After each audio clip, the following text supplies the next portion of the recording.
बिस्मिल्लाहिर्रहमानिर्रहीम। Welcome to this channel. आप देख रहे हैं इंग्लिश विद सबा 07। हमारी मज़ीद वीडियोस देखने के लिए हमारे चैनल को सब्सक्राइब करें और बेल आइकन को प्रेस करना मत भूलिएगा ताकि आपको हमारी तमाम वीडियोस की नोटिफिकेशन टाइम पर रिसीव हो जाएं, ताकि आपको कोई भी वीडियोस निकालने के लिए सर्च ना करना पड़े बल्कि हमारी वीडियोस खुद ब खुद आपके मोबाइल में शो हो जाएँ। पढ़ेंगे सिलेबल्स के बारे में, उर्दू में, इंग्लिश में। आइए इसकी डेफिनेशन पढ़ते हैं। What is a syllable? Syllable क्या होता है? A syllable is a part of word that contains a single vowel sound and that is pronounced as a unit. आइए उर्दू में भी सीखते हैं कि सिलेबल्स क्या होते हैं। जानिए इस वीडियो में। इंग्लिश अल्फाज का तलफ़्फ़ुज़ समझने और समझाने के लिए, मीन्स के प्रोनाउंसिएशन को समझने और समझाने के लिए सिलेबल्स का इस्तेमाल किया जाता है। Syllable meaning in Urdu. Syllable के मायने हैं आवाज़ों का मजमुआ जो बैक वक्त में अदा किया जाता है। लफ्ज़ का कोई भी जुज़ जो कि एक ही आवाज़ से अदा हो। इसकी डेफिनेशन को समझते हैं, इसकी वजाहत करते हैं। सिलेबल की वजाहत क्या होती है? तलफ़्फ़ुज़ की मश्क करने का एक तरीका ये है कि लफ्ज़ को एक लफ्ज़ में अदा होने वाले हरूफ में तोड़ दें। मसलन कि किसी भी लफ्ज़ को तोड़ तोड़ कर बोलने को सिलेबल कहा जाता है। सिलेबल किसी भी आवाज़ की अकाइयाँ हैं जिन्हें बाज़ औक़ात लफ्ज़ की बीट्स कहा जाता है। सिलेबल बोले जाने वाली ज़ुबान की एक इकाई है जो एक मुकम्मल लफ्ज़ ब लफ्ज़ के कुछ हिस्सों में बताता है। सिलेबल आम तौर पर एक वावल साउंड की आवाज़ और आसपास के कॉन्सोनेंट साउंड की आवाज़ है। इन शॉर्ट, वावल की आवाज़ें और कॉन्सोनेंट की आवाज़ें मिलकर जो बनती हैं उन्हें आमतौर पर सिलेबल कहा जाता है। आइए इनकी कुछ मिसालें देखते हैं। हर ज़ुबान में अल्फाज छोटे बड़े हर तरह के होते हैं। कुछ बहुत छोटे होते हैं, जैसे इंग्लिश में ये अल्फाज हैं। ऐसे अल्फाज बगैर रुकावट के साथ एक ही साथ अदा किए जाते हैं। ऐसे अल्फाज वन सिलेबल वर्ड्स कहलाते हैं। मीन्स के जो छोटे लफ्ज़ होते हैं जो एक ही बार में बोले जाते हैं, जिन्हें तोड़कर बोलने की ज़रूरत नहीं पड़ती, उन्हें वन सिलेबल कहते हैं। फॉर एग्ज़ाम्पल ए। वाहिद ए ऐसा वर्ड है जो कि एज आ अल्फ़ाबेट भी यूज़ होता है और एज आ वर्ड भी यूज़ होता है। जब ये अल्फ़ाबेट के तौर पर यूज़ होता है तो हम इसे ए बोलते हैं, और जब ये वर्ड के तौर पर यूज़ होता है तो हम इसे आप करके बोलते हैं। ये आर्टिकल के तौर पर भी यूज़ होता है और ये वाहिद वर्ड है जिसे हम कंप्लीट वर्ड के तौर पर बोलते हैं। इसके अलावा कोई भी ABC का ऐसा लफ्ज़ नहीं जिसे हम अकेला एज आ वर्ड यूज़ करें। ये जस्ट अकेला एक ऐसा वर्ड है जो कि एज आ वर्ड यूज़ होता है, और इसे हम वर्ड जब पढ़ते हैं तो हम इसे आ कह के यूज़ करते हैं, जिसका मतलब है एक। नेक्स्ट वर्ड है मी। ME मी। इसको एक ही बार में बोला जाता है, इसलिए ये वन सिलेबल वर्ड कहलाता है। नेक्स्ट है यू। यू में भी कोई वर्ड दूसरा नहीं यूज़ हो रहा, ये भी एक ही बार में बोला जाता है। दैट्स वाई इसको भी हम वन सिलेबल कहेंगे।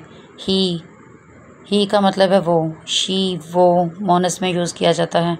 दे का मतलब वो एक से ज़्यादा लोगों के लिए यूज़ किया जाता है। ये तमाम वर्ड्स हैं यू, ही, शी, दे, ये एक ही बार बोले जा रहे हैं। जो एक ही बार बोले जाते हैं वो वन सिलेबल कहलाते हैं।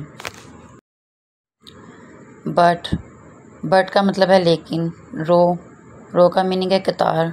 सो का मतलब है बोना। ट्राई का मतलब है कोशिश। ये तमाम वर्ड्स हैं वो वन सिलेबल कहलाते हैं। इन तमाम एक सिलेबल अल्फाज में एक वोवल और इनके इर्द गिर्द एक या एक से ज़्यादा कॉन्सोनेंट लेटर पाए जाते हैं। कुछ अल्फाज ज़रा बड़े होते हैं जिनमें कुछ ज़्यादा अल्फ़ाबेट होते हैं, जैसे ये अल्फाज हैं। ऐसे अल्फाज दो हिस्सों में अदा होते हैं और टू सिलेबल वर्ड्स कहलाते हैं। For example uncle. अन अलहदा बोला जा रहा है, कल अलहदा बोला जा रहा है, जिसका मीनिंग है ताया, चचा, खालू वगैरह। डैडी भी पहले एक वर्ड बोला जा रहा है फिर दूसरा बोला जा रहा है। डैडी मीन अब्बा। मदर माँ अलहदा बोला जा रहा है, दर अलहदा बोला जा रहा है। ऐसे ही है शावर मीन बुछार, भरमार करना। फिर है पायलट। पाय अलहदा बोला जा रहा है, लॉट अलहदा बोला जा रहा है। पायलट जहाज़ उड़ाने वाला। जर्नी। जर अलहदा बोला जा रहा है, नी अलहदा बोला जा रहा है, जर्नी। क्रिएट मीन्स के ये दो वर्ड्स में डिवाइड किया जा रहा है, इसी वजह से इसे टू सिलेबल वर्ड्स कहा जाता है। इन अल्फाज के हर सिलेबल में आमतौर पर एक वोवल है और इसके इर्द गिर्द कॉन्सोनेंट है। सिलेबल के ऊपर ऑलरेडी मैं एक वीडियो बना चुकी हूँ जो कि अपलोड भी की जा चुकी है, और ये दोबारा से सिलेबल के लिए जो है वो डिटेल में बना रही हूँ ताकि इसमें कोई भी आपके क्वेश्चंस वगैरह जो आपने किए थे वो क्लियर हो जाए। नेक्स्ट, कुछ अल्फाज और बड़े होते हैं जिनमें और ज़्यादा अल्फ़ाबेट होते हैं, जैसे ये अल्फाज हैं, इनमें 3 हिस्सों में इन्हें अदा किया जाता है। इनको 3 सिलेबल वर्ड्स कहा जाता है। For example pollution. पोल्यूशन, इन्हें 3 हिस्सों में डिवाइड किया जा रहा है आलूदगी। लिटरेचर, लिट अलहदा, रे अलहदा, चर अलहदा। लिटरेचर मीन इल्मो अदब। अल्फ़ाबेट, अल अलहदा, फ़ा अलहदा, बेट अलहदा, अल्फ़ाबेट। अल्फ़ाबेट मीन्स हरूफ। एग्रेसिव, एग्रेसिव, एग अलहदा, री अलहदा, सिव अलहदा, एग्रेसिव मीन्स जालिम। नेक्स्ट है एबंडन, एबंडन, 3 हिस्सों में इसे तकसीम किया जा रहा है। कैंडिडेट, कैन अलहदा, डी अलहदा, डेट अलहदा। कैंडिडेट मीन्स उम्मीदवार, मीन्स कि आप किसी भी वर्ड्स को जितने पार्ट्स में डिवाइड करके बोल रहे हैं इजीली, ये उतने ही सिलेबल वर्ड्स कहलाते हैं। नेक्स्ट और कुछ अल्फाज जो बहुत ही बड़े होते हैं, जिनमें बहुत ज़्यादा अल्फ़ाबेट होते हैं, जैसे ये अल्फाज हैं, इनमें 4 हिस्सों में तकसीम किया जाता है इनको।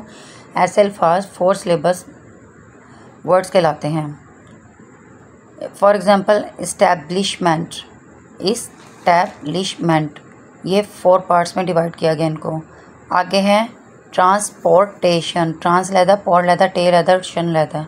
ट्रांसपोर्टेशन, एक जगह से दूसरी जगह लेकर जाना।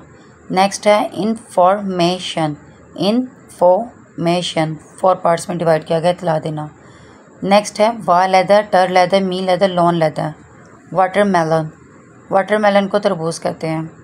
टेक्नोलॉजी, टेक लहदा, नो लहदा, लो लहदा, जी लहदा। टेक्नोलॉजी, इसको भी 4 पार्ट्स में डिवाइड किया गया है। नेक्स्ट है वेरिएशन, वेरिएशन, इसको भी 4 पार्ट्स में डिवाइड किया गया है, जिसका मतलब है कमी पेशी। मीन्स कि कोई भी वर्ड्स है जितने ही पार्ट्स में आप उसे डिवाइड करके बोला जा रहा है उतने ही उसमें सिलेबल पाए जाते हैं। 4 सिलेबल से ज़्यादा सिलेबल्स पर मुश्तमिल अल्फाज भी होते हैं। 5 सिलेबल भी होते हैं, 6 सिलेबल भी होते हैं। जितने अल्फाज में सिलेबल किसी भी वर्ड के एक साथ बोले जाने वाले हिस्से होते हैं, जो आमतौर पर एक वावल और इसके इर्द गिर्द कॉन्सोनेंट पर मुश्तमिल होते हैं, जिनकी मदद से हम लफ्ज़ को तलफ़्फ़ुज़ समझकर और अदा कर सकते हैं, जैसा कि ऊपर दी गई मिसालों में आपको बताया जा चुका है। अगर आपने अभी तक ये चैनल सब्सक्राइब नहीं किया तो हमारे चैनल पर आने वाली वीडियोस को बर वक्त देखने के लिए अभी नीचे दिए गए बटन को प्रेस करें और चैनल को सब्सक्राइब करें। नेक्स्ट है सिलेबल की अहमियत और इस्तेमाल के, इसको कैसे इस्तेमाल किया जाता है, इसकी प्रोनंसिएशन क्या है।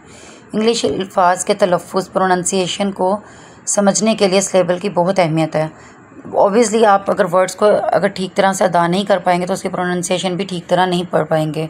एक वर्ड को पूरे तरीके से पढ़ना और एक लफ्ज़ को आपने तोड़ तोड़ कर डिवाइड करके पढ़ना तो वो अच्छे तरीके से बोला जाता है। इंग्लिश अल्फाज का दुरुस्त तलफ़्फ़ुज़ प्रोनंसिएशन समझने और समझाने के लिए सिलेबल की मदद ली जाती है। वर्ड को ऐसे एक साथ बोले जाने वाले हिस्सों में तकसीम कर दिया जाता है, जिनको जोड़कर किसी भी लफ्ज़ को तलफ़्फ़ुज़ या समझाया जा सकता है। वर्ड को सिलेबल में तोड़कर डैश लगाई जाती है और ये डैश जोन सी है वो डिक्शनरी वगैरह में भी यूज़ की जाती है। तो हम डिक्शनरी में प्रोनंसिएशन समझाने के लिए सिलेबल का इस्तेमाल किया जाता है। अब हम देखते हैं सिलेबल कैसे बनते हैं। किसी भी वर्ड का तलफ़्फ़ुज़ समझाने के लिए ऐसे टुकड़े तकसीम कर दिया जाता है जो एक साथ आसानी से बोले जा सकें, जैसे जिन्हें लिखते वक्त इनके दरमियान डैश लगाई जाती है। आमतौर पर ये लफ्ज़ को तोड़े जाने वाले हिस्से एक वोवल और इसके गिर्द कॉन्सोनेंट पर मुश्तमिल होते हैं। ऊपर दी गई मिसालों में एक और से ज़्यादा सिलेबल वाले लफ्ज़ दिखाए गए हैं जिनके दरमियान डैश लगाई गई है। हर डैश से दूसरी डैश के दरमियान हरूफ को आसानी से एक साथ बोला जा सकता है। आई होप आपको अब अच्छे से समझ आ गई होगी कि सिलेबल क्या होते हैं, कैसे बनते हैं और किस तरह से बोले जाते हैं। अगर ये वीडियो आपको पसंद आई हो तो नीचे दिए गए लाइक के आइकन को प्रेस करें और अभी तक अगर ये चैनल को सब्सक्राइब नहीं किया तो हमारे चैनल पर आने वाली वीडियोस को बर वक्त देखने के लिए अभी नीचे दिए गए रेड बटन को प्रेस करें। Thank you for watching my videos. अल्लाह हाफिज़।